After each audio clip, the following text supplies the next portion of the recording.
നമസ്കാരം. ചങ്ങാതി ടോക്സിലേക്ക് ഏവർക്കും സ്വാഗതം. പരാതി പറയുക എന്നുള്ളത് മനുഷ്യ സഹജമാണ്. നമുക്കതൊന്നും മാറ്റാൻ പറ്റത്തില്ല.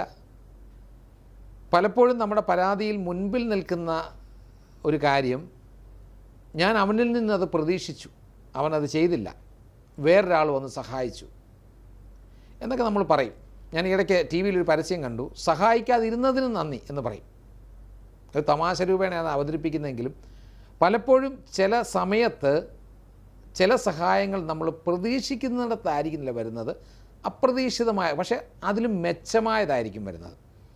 നമ്മളെല്ലാം എപ്പോഴും പറയുന്നതാണ് നല്ല ശമരിയാക്കാരൻ്റെ കഥ. നമുക്കറിയാം, ഒരു മനുഷ്യൻ കള്ളന്മാരാൽ പിടിക്കപ്പെട്ട് അർത്ഥപ്രാണനായി വഴിയരികിൽ കിടക്കുകയാണ്. ഒരു പുരോഹിതൻ അതിലേ വന്നു. പുരോഹിതൻ അങ്ങ് പോയി. വളരെ മോശമായിട്ടാണ് നമ്മൾ ആ പുരോഹിതനെ അവതരിപ്പിക്കുന്നതും ചിന്തിച്ചിരുന്നതും. അത് കഴിഞ്ഞ് ഒരു ലേവ്യൻ വരുന്നു, ലേവ്യനും അതിലേക്കൂടെ അങ്ങ് പോകുന്നു. മൂന്നാമത് ഒരു ശമരിയാക്കാരൻ വരുന്നു. നമ്മൾ ഓർക്കുക, പുരോഹിതൻ ഒരു ശുശ്രൂഷയ്ക്ക് വേണ്ടി പോവുക. അദ്ദേഹത്തിൻ്റെ ഈ വാഹനമില്ല, പണമില്ല, മരുന്നില്ല. ലേവ്യനും അങ്ങനെ തന്നെ ആവാം. നമ്മൾ ഈ പുരോഹിതരെയും പ്രത്യേകിച്ച് പാസ്റ്റേഴ്സ്, അച്ഛന്മാരെയൊക്കെ നമ്മൾ പലപ്പോഴും പറയാറുണ്ട്, അവർ തൂമ്പായാണെന്നൊക്കെ പറയാറുണ്ട്. എന്താ കാര്യം? അവർക്ക് എപ്പോഴും മേടിക്കാനേ ഉള്ളൂ, കൊടുക്കാൻ അറിയത്തില്ലെന്ന്. നമ്മളെന്തിനാണ് അങ്ങനെ കുറ്റം പറയുന്നത്?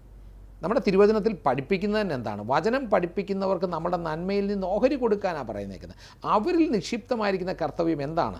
അവർ സഹായിക്കരുതെന്നല്ല, ആതുരസേവനം ചെയ്യരുതെന്നല്ല. എത്രയോ പുരോഹിതന്മാർ, പാസ്റ്റേഴ്സ്, അച്ഛന്മാരൊക്കെ ആതുരസേവന പ്രവർത്തനങ്ങൾ അവരാണ് ഏറ്റവും കൂടുതൽ ചെയ്യുന്നത്. പക്ഷേ എന്നാൽ അവർ ചെയ്തില്ല എന്ന് പറയും നമ്മൾ അവരെ കുറ്റാരോപണം നടത്തേണ്ട കാര്യങ്ങളൊന്നുമില്ല.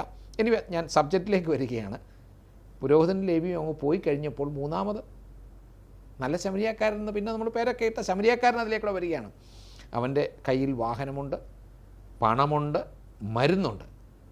ഒരു പക്ഷേ ഇതിനു മുന്നേ വന്ന പുരോഹിതനോ ലേവിയോ എടുത്തായിരുന്നെങ്കിൽ അത്രയും ചെയ്യാൻ പറ്റണമെന്ന് നിർബന്ധമൊന്നുമില്ല.